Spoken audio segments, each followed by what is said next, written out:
Hello and welcome to the RIA Tech Talk podcast brought to you by RIA Workspace. I'm Todd Darroca, and of course, joining me every time is Mr. David Kish. Together, we're on a mission to simplify the complex world of technology for RIAs just like yours. So in this podcast, we'll be your tech guides breaking down those often confusing tech topics into the plain layman's term practical terms for you. So join us in each episode as we dive into the latest tech trends, share expert insights, and help you navigate the ever-changing world of the RIA technology. So let's get started. David, welcome. Obviously, it's good to have you here, always here, because you're the one who knows all this stuff. I'm just here to, be your sidekick. But today's session is, does my RIA need on-site computer/IT support? So David, why is this a question a lot of RAs ask, and why is it important for them to be asking themselves this question if they're not? Yeah, it's a really important question, and we actually get this question a lot because we're based in Chicago, but we support RIAs nationwide. And so the quick answer to that question is yes, we provide on-site support, but the follow-up question is, do you need on-site support, right? Computer IT support and so on. And so by the end of the session today, you're going to know whether or not your RIA needs on-site computer and IT support, why some RIAs are comfortable with remote IT support, and why some want to have the IT, the on-site IT and computer support, and kind of where you fall in. So Todd, if it's okay, I should say, I want to welcome you. I want to welcome the listener, and let's kind of dive right on in. Yeah. So I guess Todd, I'm gonna talk about it in detail, but I don't like calling you a sidekick because I think you know a lot more than you claim to know. But if I asked you that question, let's pretend you're that CCO, the Chief Compliance Officer, for an RIA with 10 employees. Mm-hmm. I guess I would ask you that question. Do you need on-site computer and IT support for your RIA? And if you needed that, what would you need it for? I'm asking you, I'm playing devil's advocate. Yeah. I guess the first thing I'd ask is, how much is it going to cost me to have an on-site person there? And, is it worth that full-time employee being there just for 10 people?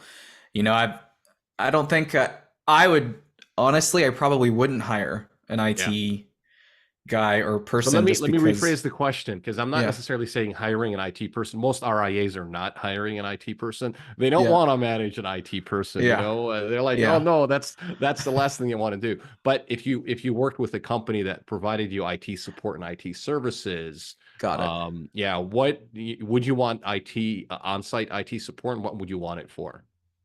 I would, just so that I could be able to quickly, if I had like a fire drill, I can get to somebody right away. I can quickly just go over to them and see what's going on. And if, there was a security breach or something, I at least have somebody there that I can grab quickly. So I'm always hesitant just for people to be like remote, just because I don't know if I can get them that fast. And so especially if things are happening, it's just like, are they going to respond fast enough? If something happens. So your big thing is like, hey, listen, if we need something, we need it fast, right? Yeah. And then the next logical, at least in your mind, is like, hey, if fast means that they're local or they come on site right away, Yeah. So the irony of all that is, fast is a lot faster when it's remote than it's on site, because even if they're 10-minute drive from you, they prefer to provide like a remote support because it's faster, rather than actually scheduling an on-site visit and doing a lot of that stuff. So it's interesting, your line of logic on that right there. And I'll dive into it, but I just wanted to tell you, even if you worked with an IT provider and they were 10 minutes away from you, it's a lot faster for them to provide you with remote support rather than put an engineer in a car, drive to your location, and provide support with you that way. So I just wanted to quickly talk about the speed thing, So, all right. So I'm gonna dive right into that. But Todd, I like how you're thinking about this, because you're right. Like, it's a speed thing. Like, hey, listen, there's something going on, I need it, and I need it fast. I don't care if you're remote or on site. At least that's what we get. All right. So again, the question comes up a lot. Does my RIA need on-site IT, computer, and IT support? And if so, what kind of support is needed for that? we're based out of Chicago. We support RIAs nationwide. We do have the ability to provide on-site IT support, regardless of where you are. It's an additional fee. The ironic thing is when people see that additional fee, most of them choose not to go with that option. And most RIAs prefer to do it all remote. Now, so I just wanted to kind of quickly do that. And then you and I were going to kind of dissect different pieces of that. Okay. And, one of the first questions that comes up is, what about on-site servers, physical servers that I might have in my office? So that's one of the things that comes up. Here's what's happened really over the course of the last 5 to 10 years. Most RIAs that are 5, 10, 25 employees no longer have an on-site server, or if they do have an on-site server, it's doing something very simple like a file server or something called like a domain controller. You don't need to have that anymore. And again, most RIAs have moved to web-based applications. Think Salesforce, Redtail, Orion, Tamarack, and so on. And so yes, 10 years and before, you had a lot of on-site servers and there was complexity and this and that and all that fun stuff. You don't have that today. And even the people that actually have that today, we're decommissioning those on-site servers for them and running everything on the Microsoft cloud, because you don't need to have let me put it to you this way. I haven't met a single RIA in the last 2 years that has a core business or IT requirement to run a server in their office. I'll just kind of leave it at that. So I don't know if you had any follow-up questions on that. I can talk a lot about this, but any follow-up questions, or did you want to ask me something else? No, I was, that's just interesting to me, and obviously technology has advanced, duh. But it's just interesting that most of the servers are not on site anymore, or that they're decommissioning them, and that the cloud, quote unquote, the cloud has become, much more secure, and people are obviously trusting that more. So that's just interesting, especially I don't know if data laws or regulations require or used to require that they were on-prem. Maybe that's just by industry. But that's just interesting. I wouldn't think they would decommission them, but obviously. Yeah. It is. I mean, if you think about like, what did a server in your office used to do 10 years ago as an RIA, right? It used to run email, right? Mm-hmm. It used to run your files. It used to run applications, right? Like your applications and things like that. And then it used to be like, like security and, fun stuff like that. So when you think about email, right? Almost everybody has embraced that. I don't need to have an email server in my office anymore, that it's a hosted email with Microsoft or Google or whoever, right? People say, okay, you know what? It's much more redundant. It's much more secure. It's the same thing with applications. When you think about applications, a lot of the applications have moved to web-based applications. Mm-hmm. So you used to have a CRM, right, that used to run on your server in your office, and now you're using Salesforce or Redtail or, to take your pick of, Wealthbox, whatever, take your pick on that. Those are all web-based applications. They're not running on that server anymore, right? Mm-hmm. There are some very few exceptions, but, you don't really need that. And then, the third part is your files and folders, right? So what are people using today? They're using Google Drive. An RIA is using SharePoint, Dropbox, Box.com, and so on. And so when you start thinking about that, you're like, all right, what is my server? What's the purpose of my server in my office anymore? There is no purpose. And when you had, again, servers in your office, there was complexity, right? You kind of needed to manage that. You had to do a lot, but we've sort of eliminated that. And so a business today running web-based applications, and I'll use Microsoft, and there are others, that can do this, but you have your own private Microsoft network or your Microsoft tenant, and that is just for your RIA. It's not shared with anybody else, right? And you can accomplish all that in your email, your applications, your web-based applications, your files and folders, and then your security. So anyways, to answer your question, sort of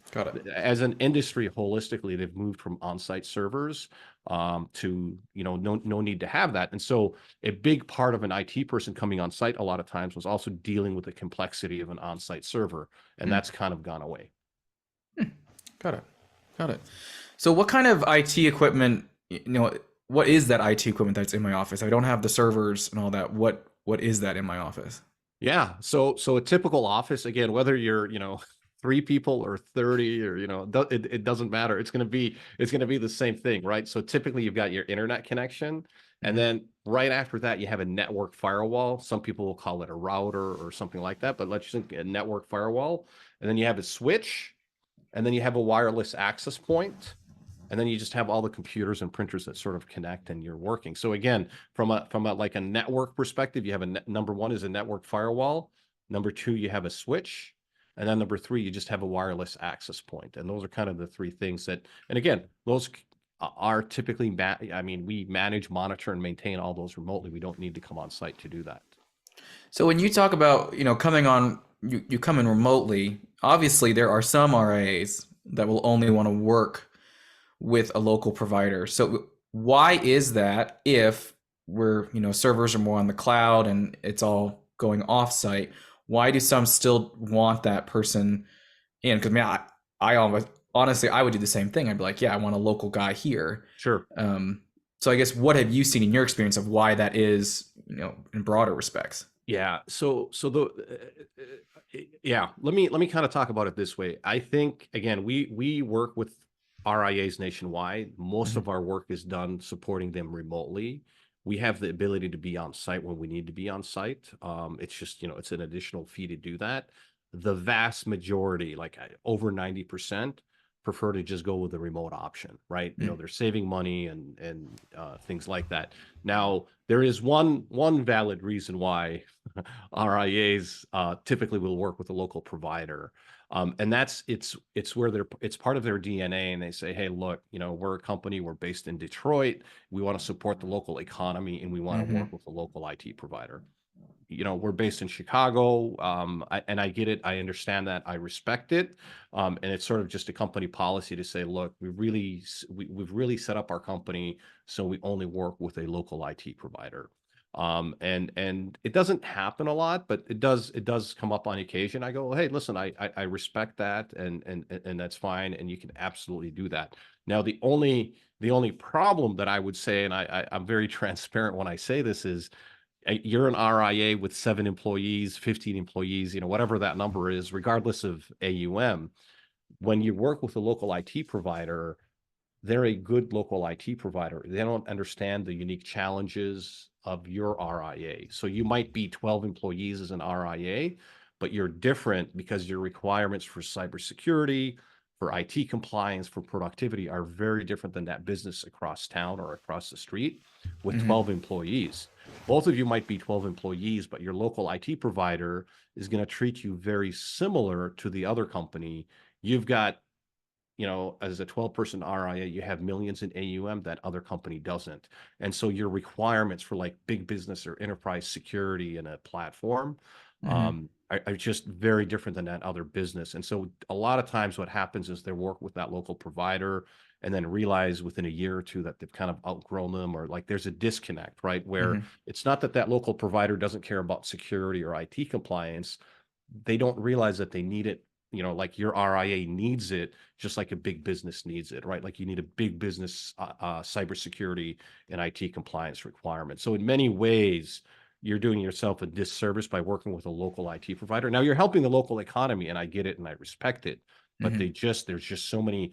They're treating you like a 12-person business that doesn't have millions of dollars in AUM. So that's a little bit of Mhm. what we see. But honestly, that's like one of the biggest valid reasons why people will sometimes work with, again, even in a remote market. I use Detroit as a major metro, but you could be out, in the middle of nowhere, Iowa, and you say, no, we want to work with a local company because we want to support the local economy. So Mhm. but again, you're just doing your RIA a little bit of a disservice because you're working with somebody that just doesn't get the uniqueness of your RIA. I think it's interesting. And this kind of goes back to what you said earlier that most companies are working with remote support, and many times the support or the tech support will just want a remote in. So I'm assuming that probably these local IT providers do the same thing. They're probably not coming in; they're probably just remoting in, right? Yeah, you bring up a good point. So it's funny, like your IT, and I get this all the time. And I talked about this, yeah, earlier. you might be working with a local IT provider in your town that's a 10-minute drive from your office. Mm-hmm. But when I ask, and I get this a lot, and my favorite question is asked to say, hey, listen, in the last year, how often have they been on site, right? Mm-hmm. And they sit down and they think, right? Just kind of like your brain was thinking through it. And they're like, as a matter of fact, they've not been on site in the last year or even the last 2 years. Yeah. Or if they have been on site, it's once or, something very minimal. The way that MSPs and IT companies are set up, even if they are local to that, to that market, is to quickly help you remotely. And then if it's needed on site, that's sort of the secondary. And then it gets scheduled and like, okay, we'll have somebody out there tomorrow or next week or something like that. But kind of like that fast response, Mm-hmm. that's happening remotely anyways, even if the company is a 5-minute drive, from your office. They're not, it's a waste of time for that local IT provider to put an engineer in a car, drive to your place, get into your place and do that. Not that I'm not saying that they don't do that. It's just a lot slower. And Mm-hmm. that's sort of the secondary response. But again, yeah, you're right, Todd. I find it interesting. I ask and they're like, oh yeah. But there's that comfort level of, hey, I'm working with Todd and Todd's local, and I Yeah. get it and I respect it. But Todd hasn't been on site for the last 1 to 2 years. Yeah. So what would be the common issues that you would need someone on site, or at least that historically I would need to call somebody to get on site? Because again, like I said, I would rather them come in fast, but as you kind of pointed out, it's a 10-minute drive, it's X, Y, and Z. Yeah. So what were the common issues that I would need somebody on site for? Yeah, so these are the things that we do remotely for our clients, and we're able to do that remotely. And actually, a lot of IT providers, even if they are in your local market, will do it remotely. But there's a misconception that, hey, I need somebody physically in my office to do that, right? Mm-hmm. So I'll talk about a couple of those things. Like one of the things that comes up a lot is like, hey, how do you set up a new computer, right? We hired, Mary, and Mary's going to start in 2 weeks. We need to get her new computer set up, right? Mm-hmm. the an RIA like yours, a CCO a lot of times will think, oh, okay, I'll call Todd. Todd's local, and then Todd will come on site, set it up, and everything is good to go. Um, all this is done remotely, right? We ask you to just plug it into the internet. We set it up for Mary, her Outlook, her applications, the credentials and, all that fun stuff. And so we do it all remote. We don't need to be physically on site. Where we need your help is just to plug in the internet cable so Mm-hmm. we can get out, get it to the internet, and then we just take it from there. That's how we're doing it with our clients. And you can add like security software that, like, say somebody loses their laptop, you can wipe it. Like that's all. You can still do that Yeah. all remotely. Wow. Yeah, exactly. Yeah. So we actually just by default, we do that. It's a good point that you bring up. And what we're doing is we're installing encryption, and then we're also installing remote wipe. And then I won't get into this too much, but it's the same thing with your iPhone and your iPad and, Android and stuff like that. But I'm just using a computer as an example. Gotcha. So, yeah. Gotcha. Cool. Yeah. The other, go ahead. You were going to No, ask no, me something? yeah, I'm just Okay. taking it in as far as I remember. I don't know if I'm aging myself. I remember when you'd have to go to, like, when I joined a company, you'd get a big old laptop and you'd go over to your sysadmin and they would set you up with all the, the software and the deep freeze kind of stuff to wipe Yep. it. And Yeah. it's just, it's, again, I'm not surprised, but it's different now that you can just do it, plug it in to the internet, and then somebody else can set it up for you. So Yeah. it's Yeah, just interesting. the key, by the way, just is setting it up right. Whether you're on site or remote doesn't Yeah. matter, right? Yeah. It's just setting up the right security mechanisms, the right, applications, all that fun stuff. So, Yeah. all right, Yeah. cool. So the other really big misconception too is a new location setup, right? Let's just say you're in Austin and you say, hey, we want to open up another office in Houston, or whatever the case might be. Mhm. So again, typically, even if you're going to have a new office, you're going to have 5 employees work there. Number one is a network firewall. Number two is a switch. And number three is a wireless access point. And we have the ability to configure and set all that up remotely. What we don't have a patent on is, plugging everything physically in person, right? Like we need somebody to do that. And Yeah. so we have the ability to have somebody be in Houston or, whatever market for a half a day to set this up, but there's a fee for it, right? And so Todd, we're like, hey, here's I mean, I'll just kind of say it. Typically, it's $150 an hour for either 4 hours or 8 hours to have somebody there. So you do the math. And Yeah. Todd calculates the math in his head and you're like, you know what? That's okay. We'll have Bob on our team plug it in for you so you can Yeah. be his eyes and his ears, right? And Yeah. it's not that hard. So we walk Bob through it and it's pretty simple. So I would say 80 to 90% of the time people prefer that option, but there are occasionally where they say, hey, look, we're busy. We don't want to, Todd's not really good with his hands. Just that's okay. Bill us and have somebody out, for a full day or a half a day. But again, even when we do that, that person that's on site isn't configuring it. They're just plugging it in and that's it. We're doing all the configuration and all the setup remotely. So again, the computer setup, we do it all remote. New office setup or a new location setup, we do it all remote. But again, we can be on site if you want us to. The third one, so I'm going to talk about like the three most common ones is like, hey, what about printing, right? Like, how do you guys help me with printing Isn't remotely? that crazy that still, after all this technology, the printer is the thing that still busts or causes the biggest headaches in life? Yeah. The printer. Yeah, well, and it's funny. It's just not a big deal for our clients because we troubleshoot all that remotely, right? Mm, There's like a network printer that everybody can connect to, or there's an individual printer to my computer. Now, obviously, we can't remotely, put in like the toner and, stuff like that. yeah. We're working on a patent on that. We're Yeah, not not there yet. Not yet. But in terms of troubleshooting, like, hey, I can't print and this and that, right? It's just, and again, the funny part is if you work with a local IT provider, right, they're going to want to troubleshoot that remotely before they even come in. So Mm, so I'm just kind of painting the picture. So the three most common ones that people assume you need to be on site and you don't is a new computer setup, a new office location, and number three, just printer troubleshooting. And I would listen. I'm going to even go a step further, and I would say it's actually even an advantage to support you remotely because a lot of RIAs today work in the office and they work at home, and the question becomes, hey, um, I need help, but I'm not in the office, right? And like, mm. so what? You gonna come to my house, or no, just help me. I don't want you coming to my house, and Yeah, and, yeah. and stuff like that. So it's faster, right? Like it's funny at the top of the call, you and I were Yeah. talking, and you mentioned speed, and I go, I can assure you, even in our local market, just so you know, in Chicago, with our clients where we do go on site, we have it set up so that the fast support is remote and then anything on site gets scheduled. So we're really resolving things remotely first and then Mm, scheduling that on site. Even if you're a 5-minute drive from where I'm physically at right now, that's how plus, by the way, we should say a lot of our people work remotely anyways, right? They work from home. that's true. So the Yeah. location of the office is somewhat irrelevant, but even us, I'm just telling you how we do it. Even if somebody was like a 5-minute drive, right? Yeah. Our workflow is set up so that we can quickly support them remotely. But then if we need somebody on site, we can go ahead and we could schedule that. But again, it's so infrequent. It's just crazy. So I hope this kind of gives you an idea Yeah, because yeah. it's a common question we get. And I like in my head, it's sort of like, yeah, it's a simple answer, but I keep forgetting that it's simple for us, but it's when it's new to somebody else, you're like, oh, well, Yeah. okay, yeah, these are things that I'm actually curious about.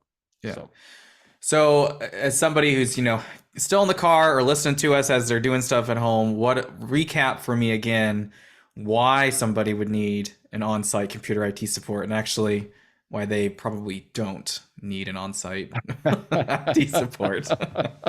So here's my quick answer. You probably don't need on-site support, but if you do, we can help you with that. Yeah. The only exception is if you're trying to support the local economy, which I appreciate and I respect, Mhm. but you're doing a disservice to yourself if that's the case, because typically a local IT provider just doesn't understand the unique challenges of an RIA, right? You're typically small from a head count, but your requirements are like that of a big business. And so, from an on-site support perspective, people are usually, it's a common question. And then when I talk about it, they're usually shocked. I'm like, oh yeah, you know what? That does make sense. And here, Mhm. maybe I'll leave you with this idea. Think about this. What is the value of somebody helping you on site if you've got a problem with your the Google suite or the Microsoft suite. It's not even sitting in your office in the first place, right? Yeah. It's sitting at the Microsoft True. data center. So you need somebody or Google or Dropbox or, or Salesforce, right? What's Yeah. the value of somebody helping you with Salesforce or with Microsoft hosted, right? Because you have nothing that's on site. So I think that the industry has really shifted where we can, do all that remote and we can help you remote. There's little value in providing on site, but for those clients that, want that is something that we provide. But over 90%, don't want to pay the extra money to get that. Yeah.